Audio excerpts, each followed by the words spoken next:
Hey, it's Dr. Joe. In today's video, we're going to go over how to do some soft tissue work, stretch, and then strengthen a small muscle that often gives us problems in regards to elbow pain and arm pain. What muscle are we talking about? The brachioradialis. Let's take a look at it.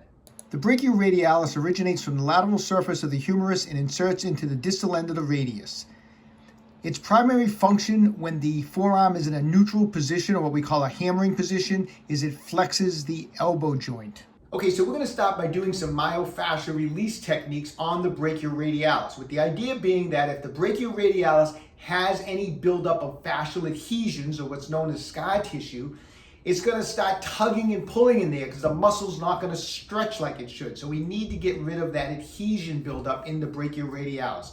So anytime we're about to do myofascial release work, just make sure the area is warmed up. You never want to do this first thing in the morning, but if you've been moving around, say you just got done working out, you got a lot of blood flow, you're all set.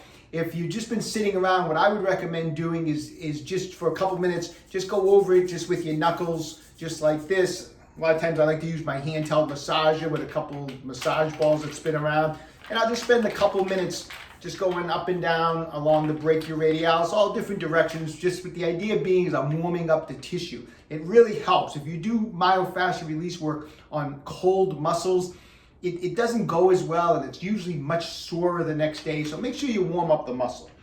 Let's start off with the first technique, what we call cross-friction massage.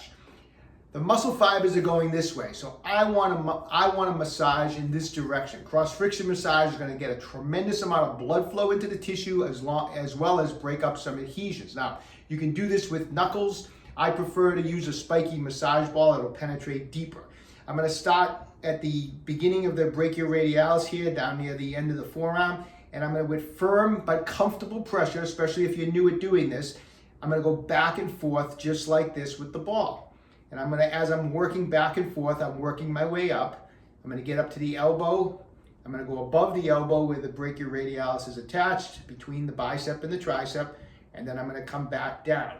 I'm going to spend a couple minutes, 2 or 3 minutes maybe, on cross-friction massage on the brachioradialis. When you're done, you should see this part of your arm where the brachioradialis is pinkish reddish look to it from all the blood flow we got in, so it's okay. The next day, you could have a little mark or two on the area. That happens with soft tissue work, especially when you're using a spiky massage ball. But it needs to be done because we need to get in there and we need to break up the adhesions. So 2 or 3 minutes of cross-friction massage.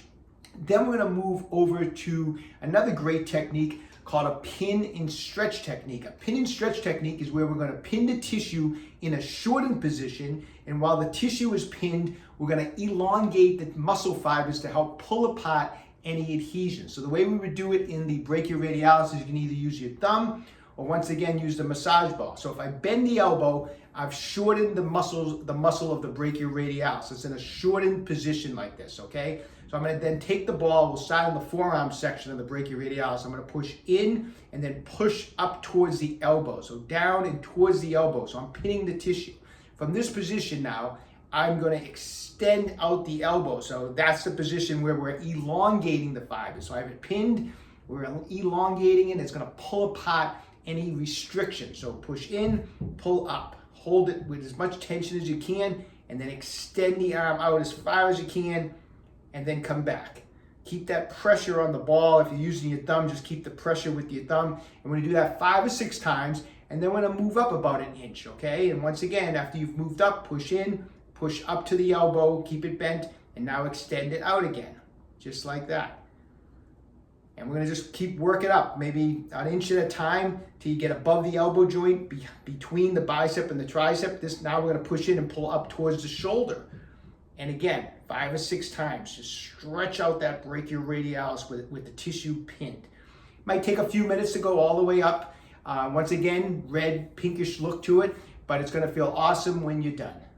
Okay, let's move on to a couple stretches for the brachioradialis. Perfect time to stretch it is right after you did the soft tissue work. There's a ton of blood flow in the area, okay? So let me show you a couple different things that I like to do. First, broomstick. I like to take the broomstick. I will take my hand and kind of flip it over like this and grab it in this position, and then bring my arm down, and then I can use this arm to kind of just put a little tension, and then I'll just kind of pull my arm back like this.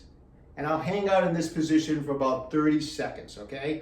After I do that, and I'll do both sides obviously, then I like a lot of times I'll do a double stretch kind of at the same time. I actually like this stretch, and actually I use this as part of my shoulder warm up too, but I'll do a double roll on the broomstick, and I'll kind of let it hang in this position down here. I'll bring it up like this, and again, I'll hang out here for about 30 seconds. That's an awesome stretch. Here's another one for you. Okay, on this next stretch, I'm gonna be stretching the arm back, and I wanna make a couple important points of this. I don't want my palm facing down like this. If my palm is in this position and I stretch this open, I'm really putting most of the stretch on the bicep. So what we wanna make sure is that the forearm is actually in a neutral position like this. So I'm gonna put my hand on my squat rack in this position. In this position, as I stretch down and forward with my body and I open this up, I'm going to be putting more of the stress on the brachioradialis. So this would be more bicep. Turn the hand in this position so that it's in this neutral type of a position. Put it up on the rack like this, and then open this up and stretch down, and you'll feel it more on the brachioradialis. Hang out in this position for 30 seconds. Do both sides. And finally, we're going to move on to strengthening the brachioradialis. Now keep in mind, we don't want to start strengthening the muscle if it hurts to move it. So we want to check first, before we start adding resistance, can you have your forearm in a neutral position and flex the elbow back and forth? If this hurts to do with no resistance, you are not ready to start strengthening. You're going to have to wait a little bit longer, work on the stretching, work on the myofascial release work. But if we can do this with no discomfort, then we can use this exercise, which is known as a hammer curl. Hammer curls are one of the best ways to strengthen the brachioradialis. Why? Because when the forearm is in a neutral position, we place the biceps brachii at a mechanical disadvantage, and the primary elbow flexor is the brachioradialis. When we're supinating at the top and we're bringing it up and supinating, yes, the bicep is the primary elbow flexor. When we're in neutral position, the brachioradialis takes over as the primary flexor of the elbow. So that's why hammer curls are awesome for working your brachioradialis. So you can do this pain-free, great. Now start just adding light resistance. Start off very light at first, okay? Just, light plate, 3-4 pounds. I want you to be able to do so you can get 15 comfortable repetitions for 3 sets. Once you can do that, slowly start to add weight and bring up the weight. Best of luck.